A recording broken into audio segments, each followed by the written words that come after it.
ओम शांति।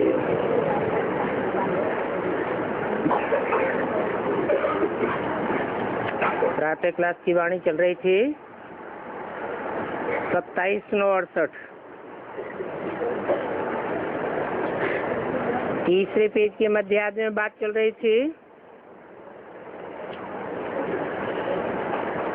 जब तुम पावन बन जाते हो तो फिर पहले पहले पावन दुनिया में आते हो।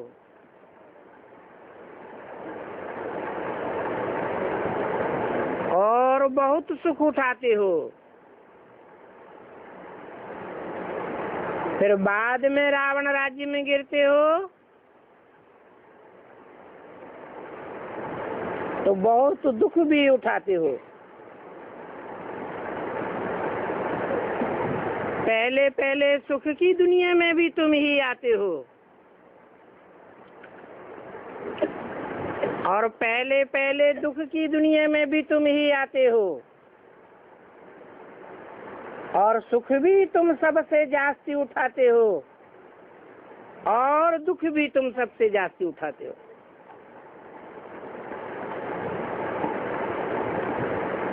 तुम्हारी आत्मा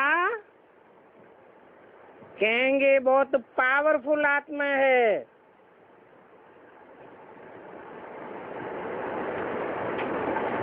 बल गाते तो हैं कि परमात्मा ज्ञान का सागर है, शांति का सागर है, पतित पावन है, परंतु वो पावन बनाने के लिए कब आवेंगे ये कोई नहीं जानते हैं। बाप कहते हैं तुम ही मेरी महिमा करती हो ना, तो अभी मैं आया हुआ हूँ और तुमको अपना परिचय दे रहा हूँ और मैं हर 5-4 वर्ष बाद इसी संगम युग पर आता हूँ। कैसे आता हूँ वो भी समझाता हूँ।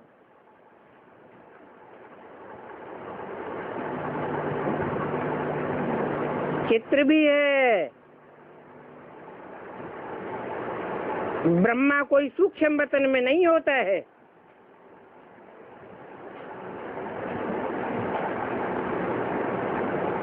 न सूक्ष्म वतन से कोई चित्र आता है। ब्रह्मा तो यहाँ ही है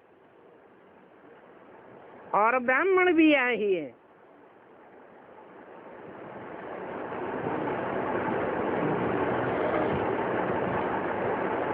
बल ब्रह्मा अनेकों के नाम है, परंतु ग्रेट ग्रेट ग्रैंडफादर एक ही प्रजापिता ब्रह्मा को कहा जाता है।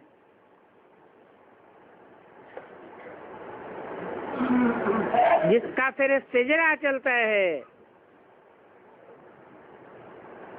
तो समझो कि मनुष्य सृष्टि का सिजरा तो प्रजापिता ब्रह्मा से ही चलेगा।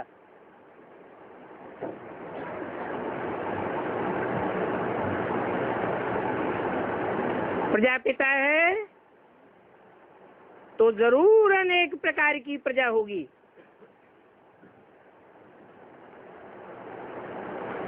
पहले पहले है ब्राह्मणों की प्रजा,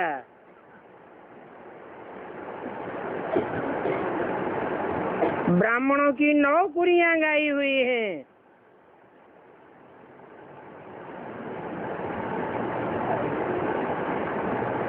जरूर उनमें मुखवंशावली भी होंगे तो कुखवंशावली भी होंगे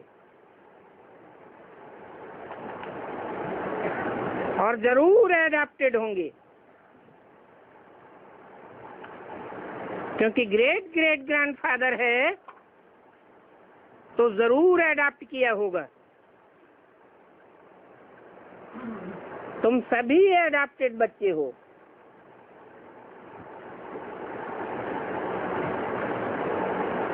अभी तुम ब्राह्मण बने हो फिर तुमको देवता बनना है। शूद्र से ब्राह्मण, फिर ब्राह्मण से देवता। वैश्य, शूद्र, ये बाएजोली का खेल चलता रहता है।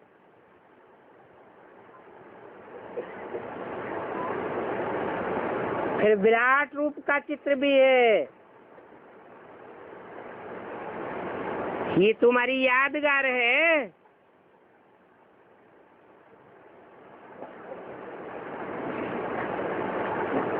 वहां से सबको यहाँ आना होता है।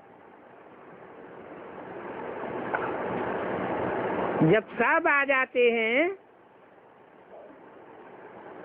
तो फिर क्रिएटर भी आ जाते हैं।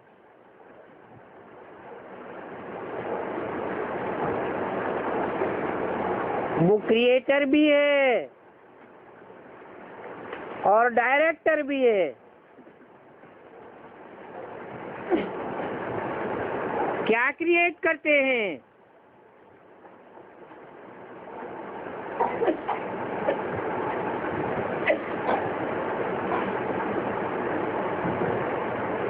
नई वंशावली क्रिएट करते हैं।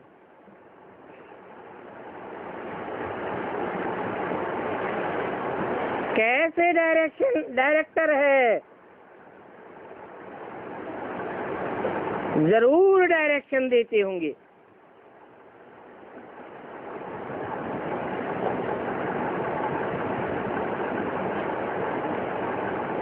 एक्ट भी करते हैं। बाप कहते हैं,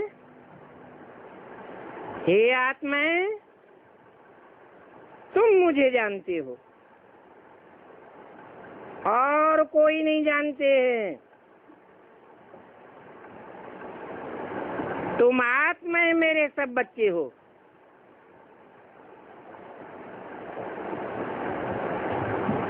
तुमने पहले सतयुग में शरीर धारण कर कितना अच्छा पाठ बजाया।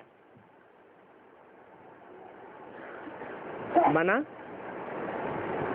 जिन्होंने पहले सतयुग में शरीर धारण नहीं किया वो मेरे बच्चे नहीं हैं। आत्मिक स्थिति वाले बच्चे नहीं हैं।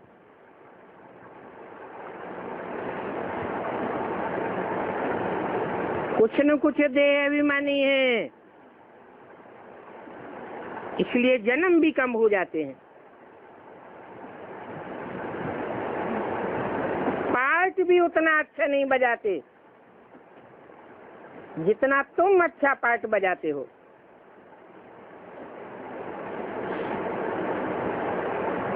फिर 84 जन्म के बाद तुम कितना दुख में आ जाते हो। क्या कहा? 83 जन्म नहीं कहा, 82 जन्म नहीं कहा, 84 जन्म के बाद तुम कितना दुख में आ जाते हो। कौन सी युग की बात हुई?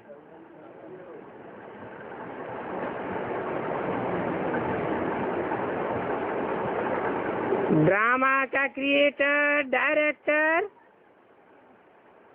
और ड्यूरेशन भी होता है। ये तो बेहद का ड्रामा है। इस बेहद के ड्रामा को कोई नहीं जानते।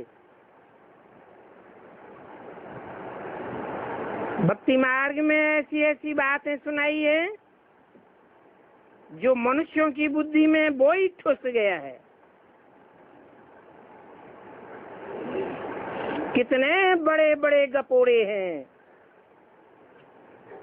इसलिए बाप कहते हैं कि मीठे मीठे बच्चों, ये सभी भक्ति मार्ग के शास्त्र हैं। ये भक्ति मार्ग की सामग्री कितनी विस्तार में हो गई है। इनका इतना विस्तार हुआ है जितना बीज से झाड़ का विस्तार हो जाता है, इतना छोटा सा बीज उससे कितना बड़ा झाड़ पैदा हो जाता है। भक्ति का भी फैलाव इतना है। ज्ञान तो बीज है, इसमें कोई भी सामग्री आदि की दरकार नहीं है। इसलिए बाप कहते हैं सिर्फ मुझे आत्मा समझो और बाप को याद करो, और कोई भी व्रत नियम आदि नहीं बताते हैं।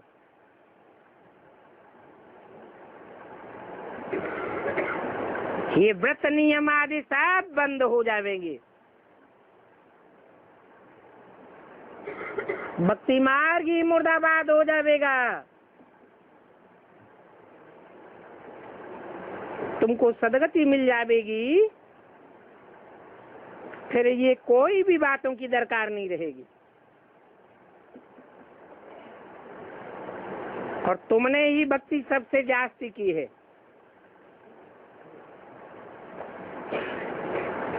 उसका क्या प्रूफ है?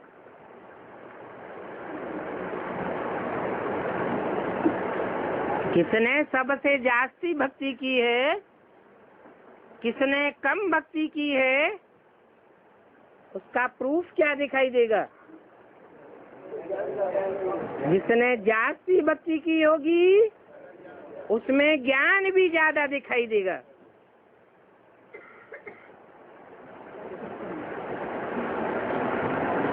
तो भक्ति का फल तुमको देने के लिए आया हुआ हूँ। भक्ति करने से वैश्यालय में गिरने के कारण तुम्हारी दुर्गति हुई है। देवताएं तो शिवालय में थे,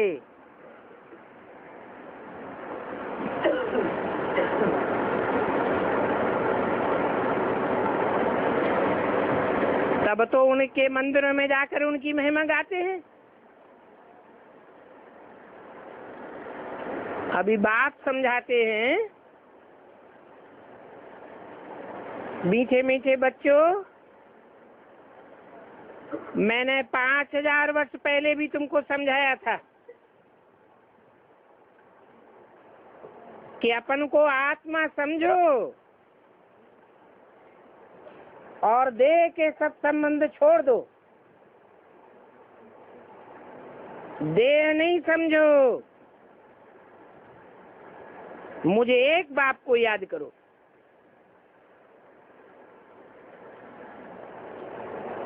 तो इस योगाग्नि से तुम्हारे पाप भस्म हो जाएंगे।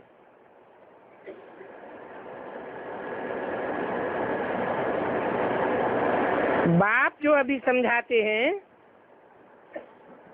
वही बातें कल्प कल्प समझाते आए हैं। गीता में भी कोई कोई ऐसे अक्षर हैं जो बार बार समझाए हैं। कहते हैं मन मना भव, अर्थात मुझे याद करो।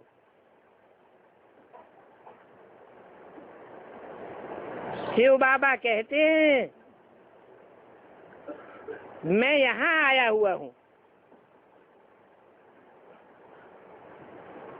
ये किस लिए कहते हैं? इसलिए कहते हैं कि मैं अभी ऊपर नहीं हूँ, मैं नीचे सृष्टि में आया हुआ हूँ। तो ऊपर याद करेंगे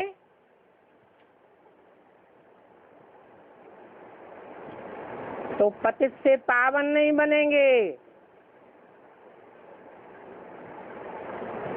जो भी विधर्मी है उन्हें ये विश्वास नहीं होता है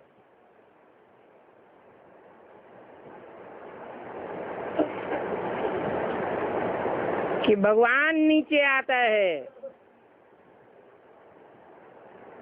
पतित दुनिया में आता है, पतित तन में आता है। इसलिए वो ऊपर याद करते हैं निराकार को, तो पतित से पावन नहीं बनते हैं। और किसके तन में आता हूँ वो भी बताता हूँ। मेरे सिवाय इस राज को और कोई बता ही नहीं सकता। ब्रह्मा द्वारा तुम्हें सभी वेद शास्त्रों का सार सुनाता हूँ।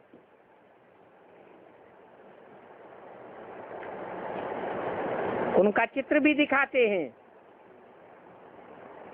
परंतु अर्थ नहीं समझते हैं। अभी तुम समझते हो शिव बाबा कैसे ब्रह्मा द्वारा सभी शास्त्रों का सार सुनाते हैं।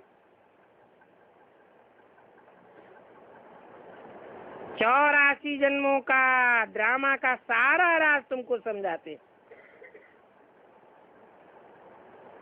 और ये भी बताते हैं कि मैं इनके बहुत जन्मों के बाद आता हूँ।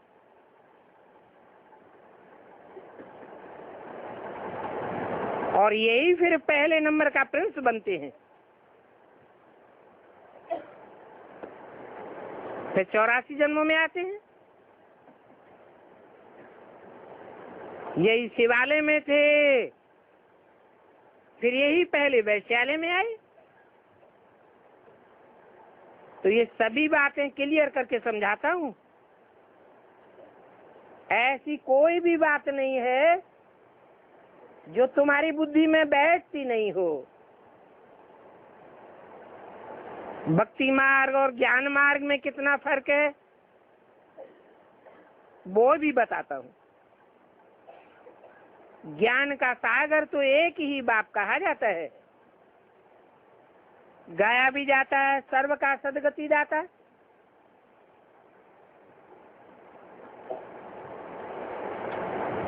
सर्व अर्थात जड़ और जंगम, चैतन्य हो चाहे जड़ हो, सबकी सदगति होती है। जड़ प्रकृति की भी सदगति हो जाती है। तो ये काम करने के लिए कब आता है वो दुनिया में और किसी को पता नहीं है, क्योंकि कल्प की आयु बहुत लंबी कर दी है। 2768 की वाणी का चौथा पेज।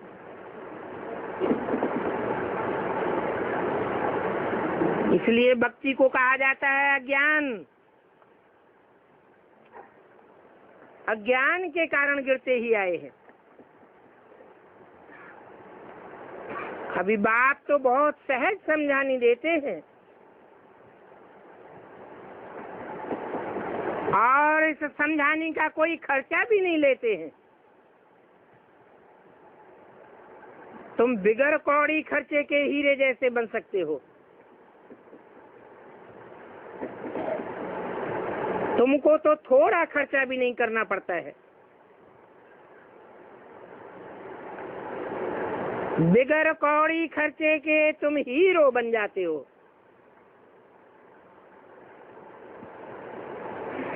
जानते हो बाकी तो सभी खत्म हो जाएगा। बाप हर बात अच्छी रीत समझाते।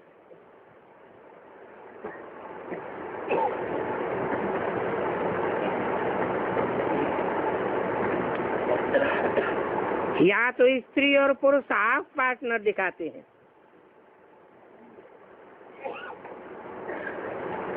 भी तुम दोनों सुखी रहते हो। यहाँ हाफ पार्टनर दिखाते हैं परंतु वास्तव में कोई होते नहीं है। पूरा हाफ पार्टनर तो तब कहा जाए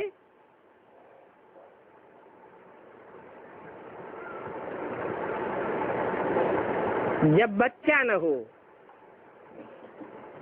अगर बच्चे हैं तो उनकी भी लागत लगती है। स्त्री से भी पहले बच्चों में लागत लग जाती है। तो फिर वो स्त्री हाफ पार्टनर कैसे हो सकती? 5-6 बच्चे हैं तो उनकी भी लागत लगती है।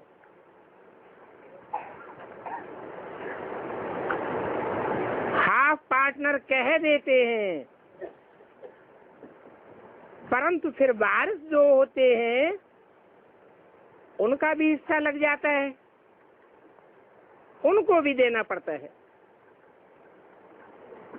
तो सभी का अपना अपना हिस्सा रहता है। इसलिए जब बिल करते हैं तो कोई लड़े झगड़े नहीं, इसलिए सही कर देते हैं।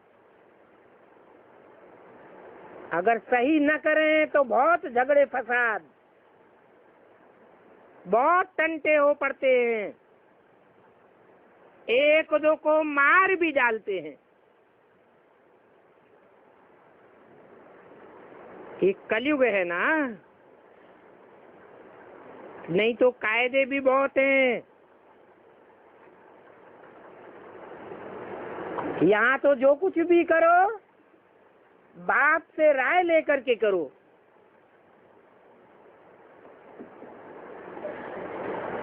जबकि बच्चे बने हो तो फिर हर हालत में श्रीमत लेते रहो। पूछो बाबा हम इस हालत में क्या करें? दोनों में ज्ञान है तो दोनों का इकट्ठा सफल हो जाता है।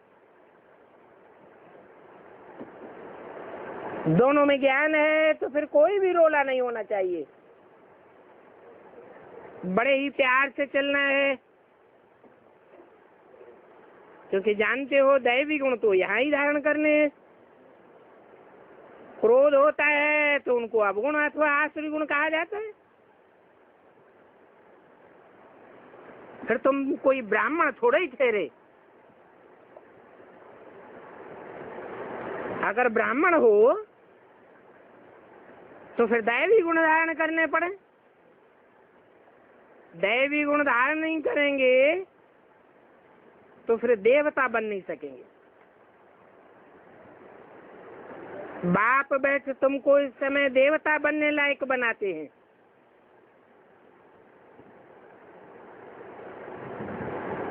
बच्चों को हर बात में श्रीमत देते रहते हैं। कहते हैं स्त्री पुरुष का भी आपस में कोई झगड़ा नहीं होना चाहिए। अगर ज्ञान में है तो, पति ज्ञान में नहीं है फिर तो जरूर अबलाओं पर अत्याचार होते हैं। अत्याचार होते हैं, नग्न करते हैं। इसलिए दिखाते हैं कृष्ण भगवान ने द्रौपदी को साड़ियां दी। वास्तव में ये 21 जन्मों की शरीर रूपी साड़ी की बात है। तुम 21 जन्म कब नग्न नहीं होंगे? ये ज्ञान की बातें हैं और कृष्ण की भी बात नहीं है। कृष्ण साड़ियां कहाँ से देगा? बाबा समझाते हैं तुम अभी पवित्र बनने से 21 जन्मों के लिए कभी नग्न नहीं होंगे।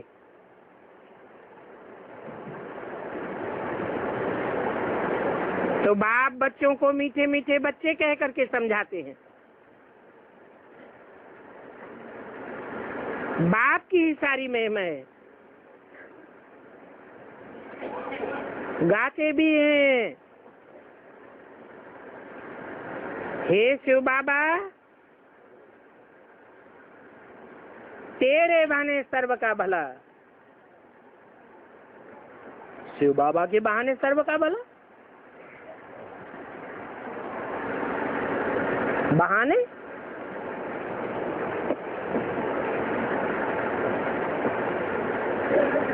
कैसे?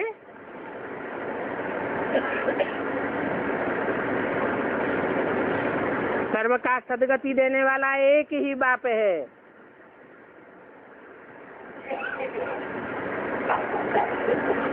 बाप ईश्वर की रचना करते हैं।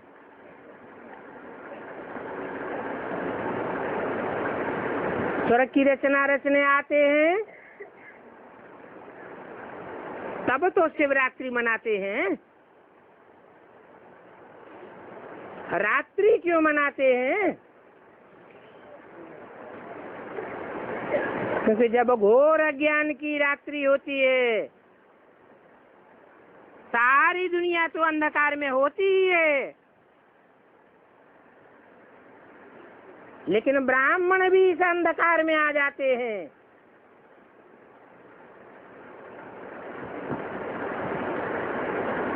जिस मुकर्रर रथ में प्रवेश करता हूँ,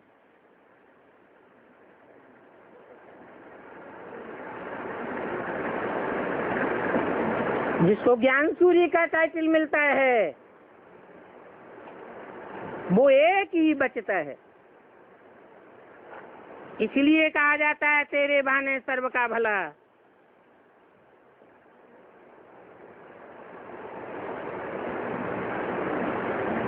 उसमें मैं गुप्त पार्ट बजाता हूँ।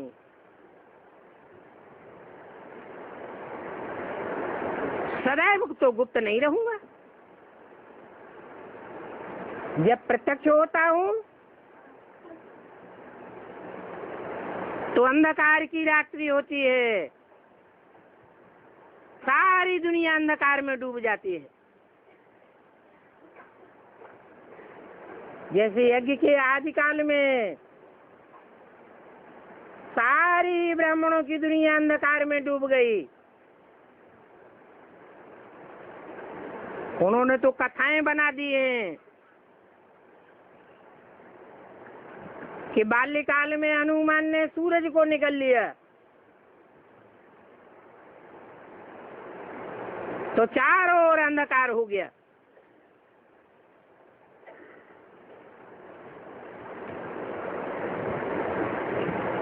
ऐसे तो भक्ति मार्ग में शिवरात्रि की तरह कृष्ण की रात्रि भी मनाते हैं। दिन मनाते हैं या रात्रि? कृष्ण की रात्रि भी मनाते हैं, परंतु दोनों में अंतर क्या है?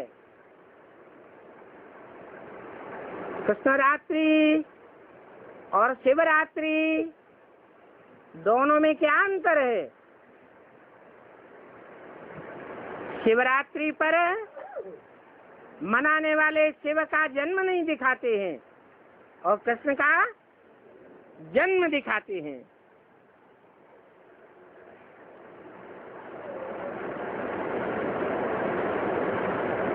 तो कृष्ण तो पुनर्जन्म लेते हैं,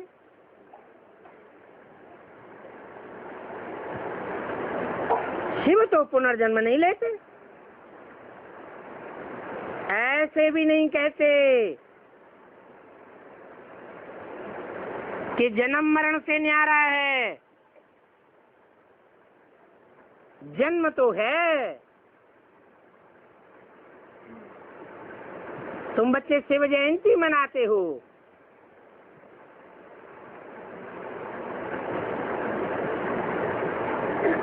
तो जयंती यादगार है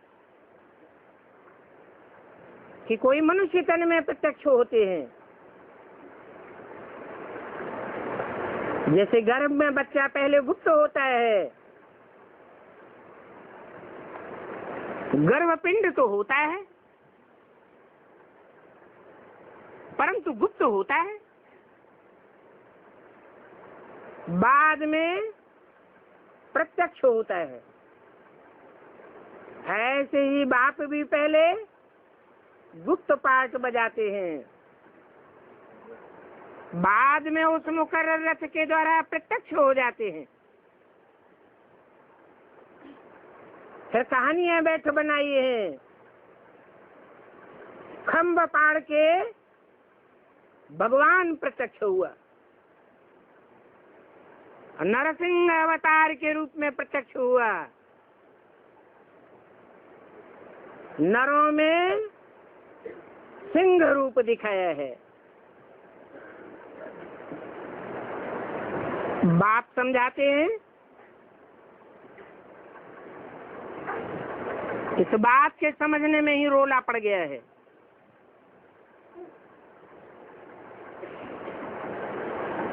कृष्ण की तो रात्रि समझते हैं कि रात्रि को जन्म लिया, परंतु शिव की रात्रि समझ में नहीं आती है। शिव ने फिर कैसे जन्म लिया, ये कोई भी समझते नहीं है। बल गीता में लिख दिया है, प्रवेश तुम, मैं प्रवेश करने योग्य हूँ, परंतु फिर भी समझते नहीं है।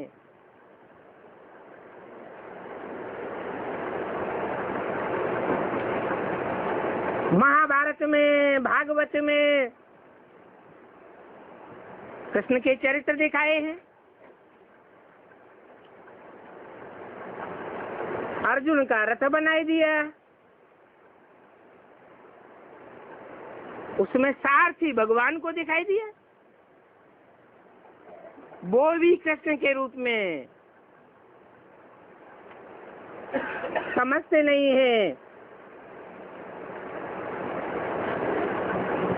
कि सारथी कृष्ण कैसे होगा, वो तो स्वयं रथवान है।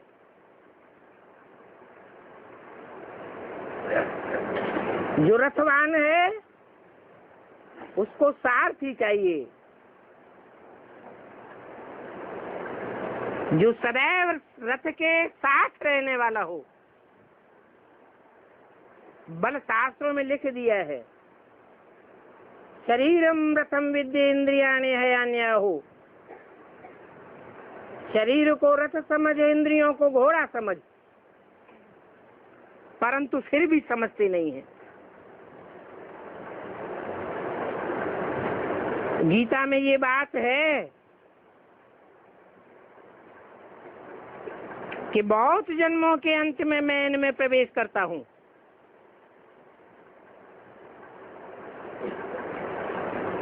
जिसमें प्रवेश करता हूँ वो भी अपने जन्मों को नहीं जानते, परंतु देखो अभी तो मैं तुमको 84 जन्मों का इनके राज समझाता हूँ। तो मुख्य मुख्य जो बातें हैं समझाने की, वो बड़े बड़े अक्षरों में पोस्टर में लिख करके रखो, जो दूर से सभी देख सके। गीता का भगवान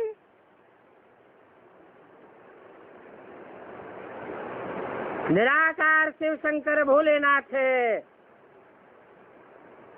साकार कृष्ण नहीं है। पहली बात। दूसरी बात, परमात्मा सर्वव्यापी नहीं है, एक व्यापी होकर के आता है। तीसरी बात, पतित पावनी गंगा आदि नदियां नहीं है।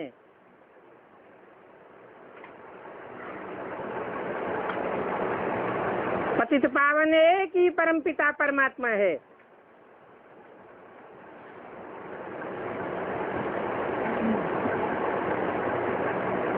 मनुष्यात्मा 84 लाख योनियों में नहीं जाती।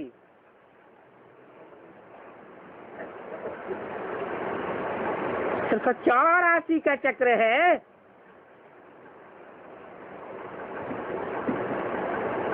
ऐसे ऐसे बड़े बड़े पोस्टर छपावेंगे तो बहुत लोगों को समझने की जिज्ञासा पैदा होगी।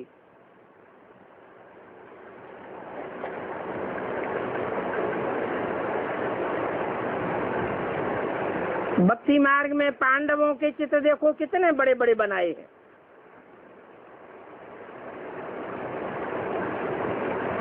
तो भी अंधे की औलाद, अंधों की आंखें नहीं खुलती हैं। ये भी बड़े बड़े पोस्टर छपाओ, बड़े बड़े अक्षरों में खास खास बातें छापो।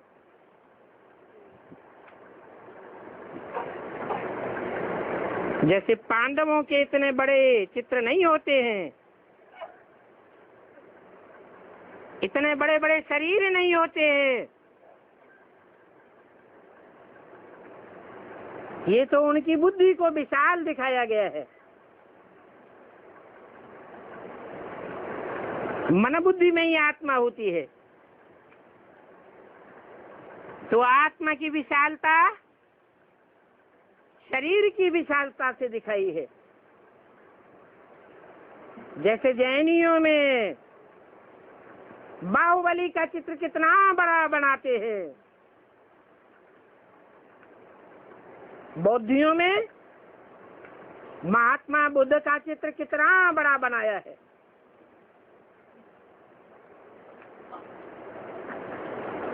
अब इतने बड़े बड़े बौद्धि होते हैं क्या, जितना बड़ा चित्र बनाया है?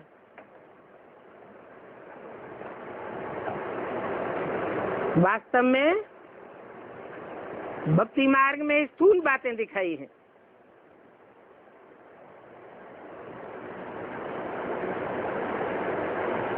हनुमान को कितनी लंबी पूंछ दिखाई है। अब मनुष्यों को इतनी बड़ी पूंछ होती है क्या?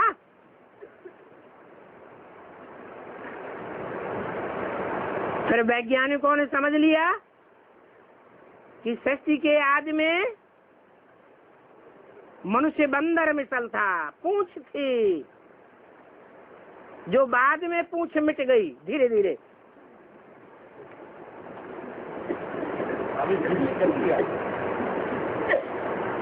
ऐसी ऐसी बातें निकालते रहते हैं, फिर एक की बात को दूसरा काटता रहता है।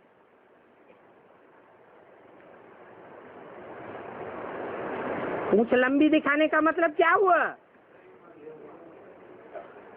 ये देह अभिमान की पूंछ है।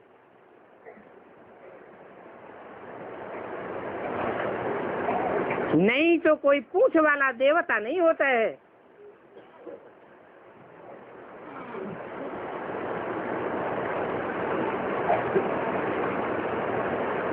संगम युग में पुरुषार्थी जीवन में जब भगवान बाप आते हैं तो जन्म जन्मांतर की देह अभिमानी की पूंछ बाहर निकल पड़ती है।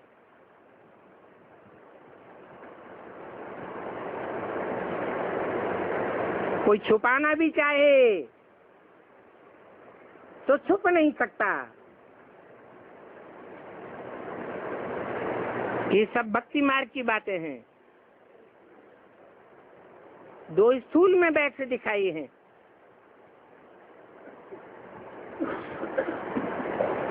ज्ञान में तो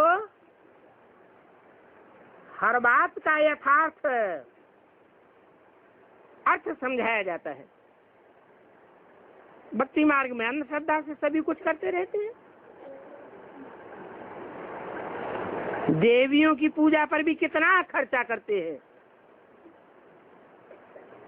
अभी बाप समझाते हैं कि भक्ति मार्ग में जो कुछ भी करते हैं वो वास्तव में कहाँ की यादगार है? संगम युग में चाहे बेसिक नॉलेज हो एडवांस नॉलेज हो। जब तामसी स्टेज में पहुंचते हैं तो ऐसे ऐसे कर्म करते हैं जो भक्ति मार्ग में दिखाए हैं। आगे तो लाखों रुपया खर्च करते थे,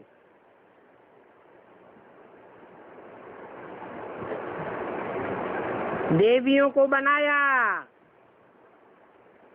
उनकी मूर्तियां बनाने में कितना खर्चा करते, पूजा करके फिर खिलाया पिलाया, महलमाड़ियों में बिठाया, फिर डुबो दिया।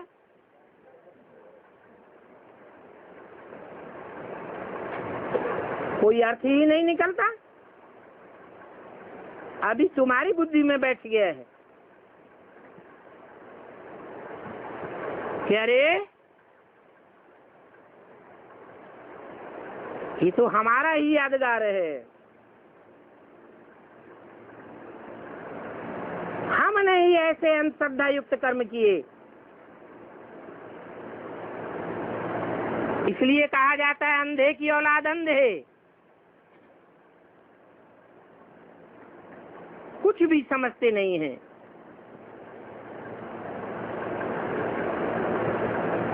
माया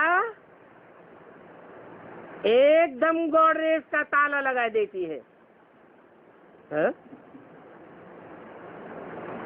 गॉड भगवान को कहा जाता है, रेज किरणों को कहा जाता है। भगवान की ज्ञान किरणों से बुद्धि को लाक लगेगा या लाक खुलेगा? फिर माया ऐसा अजूबा काम कैसे करती है जो बुद्धि को लाक लगा देती है?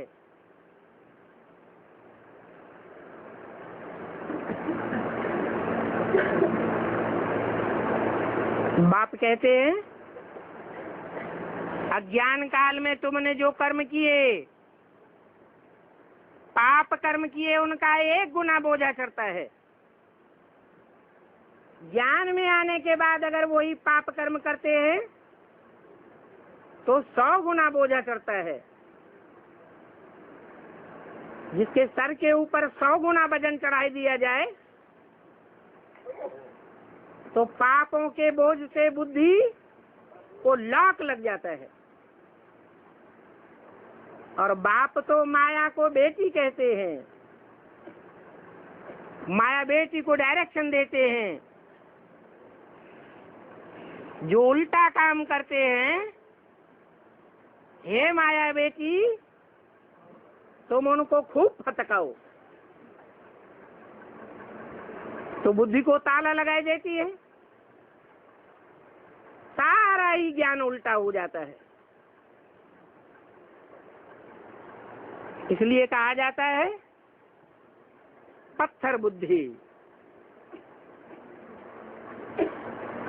भगवान आते हैं, ज्ञान सुनाते हैं, तो पारस बुद्धि होनी चाहिए या पत्थर बुद्धि बननी चाहिए? फिर पत्थर बुद्धि क्यों बन जाते हैं?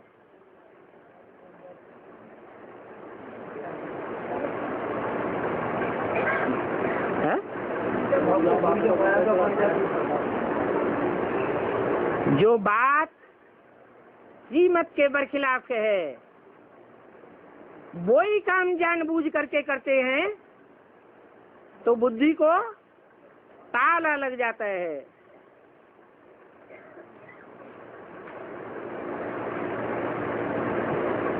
नहीं तो बुद्धि का ताला खुलना चाहिए, पारस बुद्धि बनना चाहिए।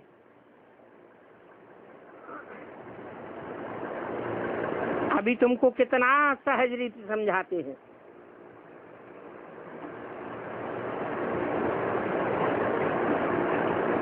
पाँच 5000 वर्ष के ड्रामा की संगम युग में शूटिंग होती है।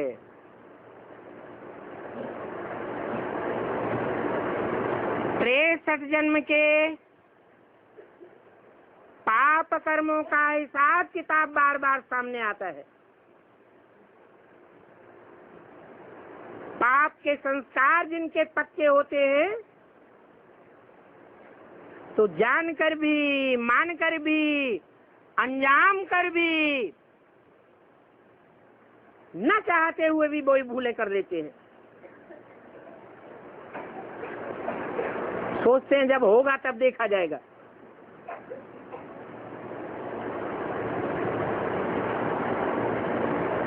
बाप कहते हैं ये अपवित्र दुनिया है, सारी दुनिया में अपवित्र वाइब्रेशन चल रहे हैं। तो मुट्ठी भर बच्चे निकलते हो जिनके ऊपर पवित्र बनने की, पवित्र वाइब्रेशन बनाने की जिम्मेवारी बाप ने दी हुई है। तो अपवित्र दुनिया के प्रभाव में नहीं आना चाहिए। प्रभाव में आने का कारण भी बता दिया। क्या कारण बताया? संग दोष और अन्न दोष। फिर भी देखो बंदर बुद्धि है, बिल्कुल बात को समझते ही नहीं।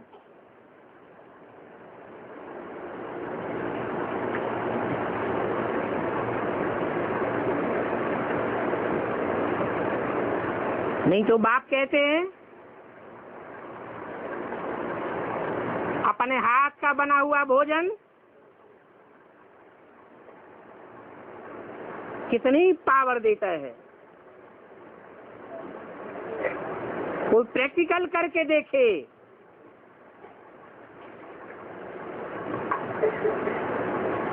परंतु हिम्मत नहीं करते हैं। अपना हाथ जगन्नाथ कहा जाता है। अब ऐसे नहीं कि दो हाथ हैं तो स्थूल हाथ की बात है।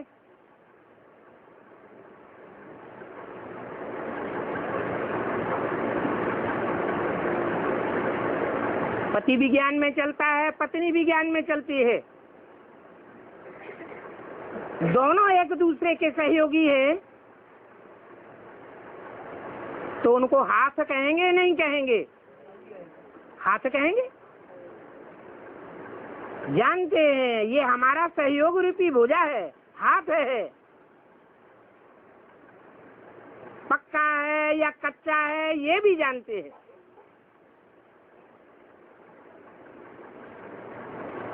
तो पक्का है तो खाने में कोई हर्जाई नहीं। अगर देखते हैं कि कच्चा है तो असर पड़ेगा या नहीं पड़ेगा? असर पड़ जाएगा। इसलिए एक बताते हैं नष्टो मोहा स्मृति लब्धा। अपनी आत्मा का कल्याण अपने आप करना है।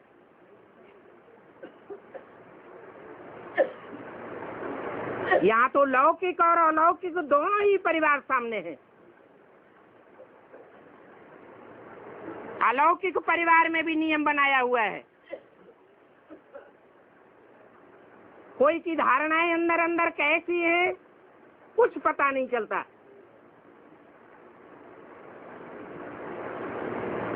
नियम बनाया हुआ है, संगठन का क्लास होता है, तो जहां तक हो सके अपने हाथ का बना हुआ भोजन खाओ।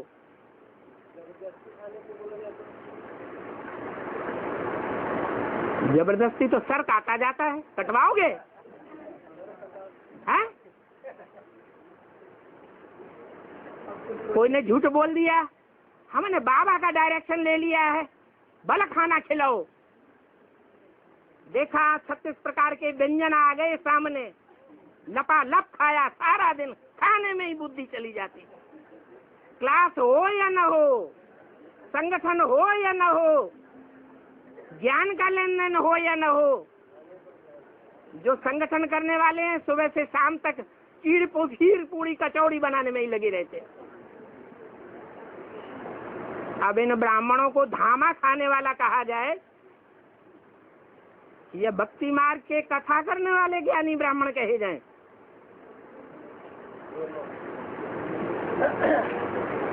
कथा करने वाले 1 2 4 होते हैं, धामा खाने वाले ढेर के ढेर होते हैं। तो कितना सहज रीति, अच्छी रीति समझाया जाता है, फिर भी बुद्धि में बैठता नहीं है कि ये अपवित्र दुनिया है। इस अपवित्र दुनिया में एक भी पवित्र नहीं है। वाइब्रेशन भी पवित्र नहीं, संकल्प भी पवित्र नहीं, दृष्टि भी पवित्र नहीं, वृत्ति भी पवित्र नहीं, श्रवणा भी पवित्र नहीं, वाचा भी पवित्र नहीं। सुबह से शाम तक एक दूसरे की बुराई सुनने में कितना मजा आवेगा।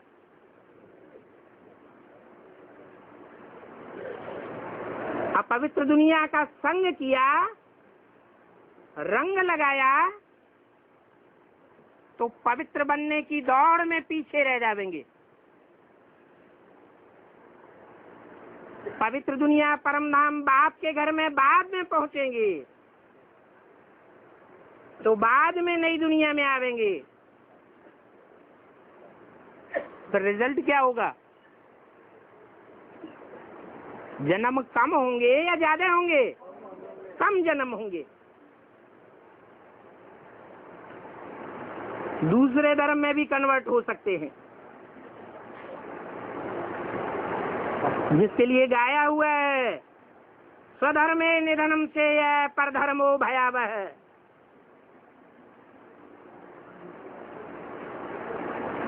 लापरवाही करते करते अगर दूसरे धर्म में चले गए तो बहुत दुख झेलना पड़ता है। दूसरे धर्म में गिरेंगे तो जन्म जन्मांतर दास-दासी बनते रहेंगे। दूसरे धर्म का धर्म पिता हमको राजाई का वर्षा नहीं लेने देगा। वो अपने फॉलोअर्स को, अपने बच्चों को राजाई देगा या हमको देगा? अपने बच्चों को देगा।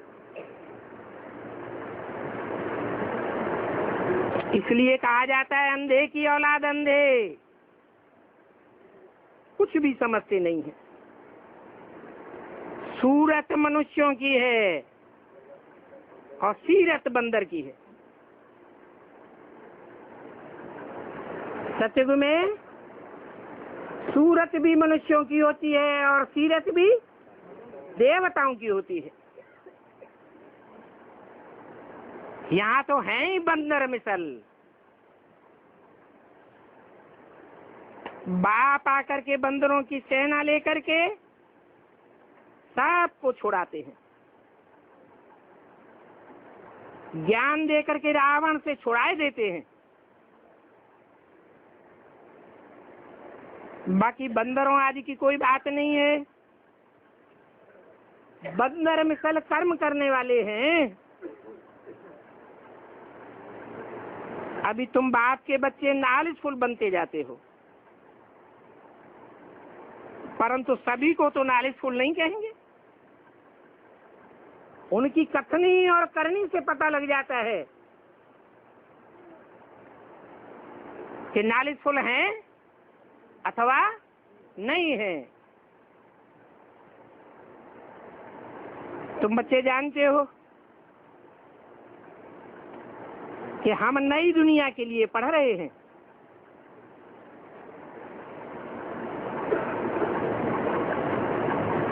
उस पढ़ाई में तुम बच्चों की दिन प्रतिदिन वृद्धि होती जाती है। जब तुम बहुत हो जाएंगे तो सुनने वालों की संख्या भी बहुत हो जाएगी। अभी तो अखबारों द्वारा सुन करके कितनी घृणा करते हैं।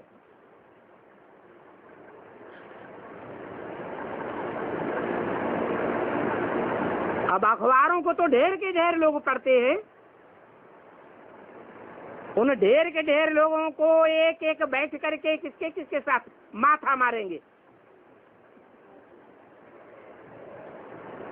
ये ज्ञान तो रूबरू बैठ समझने समझाने का है।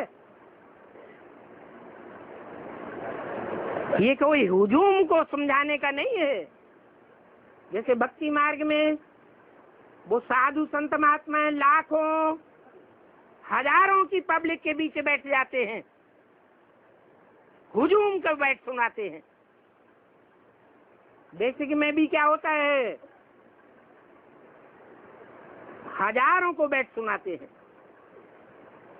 बाप कहते हैं मैं तुम बच्चों को थोड़े से मुट्ठी भर बच्चों को ज्ञान सुनाता हूँ सन्मुख बैठ करके।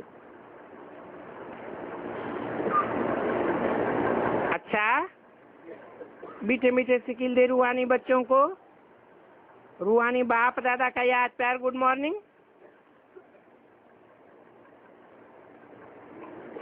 ओम शांति। पैसे लो, सब जगह बिना पैसे के पहुंचता है। चाय पिलाओ, पूड़ियाँ खिलाओ,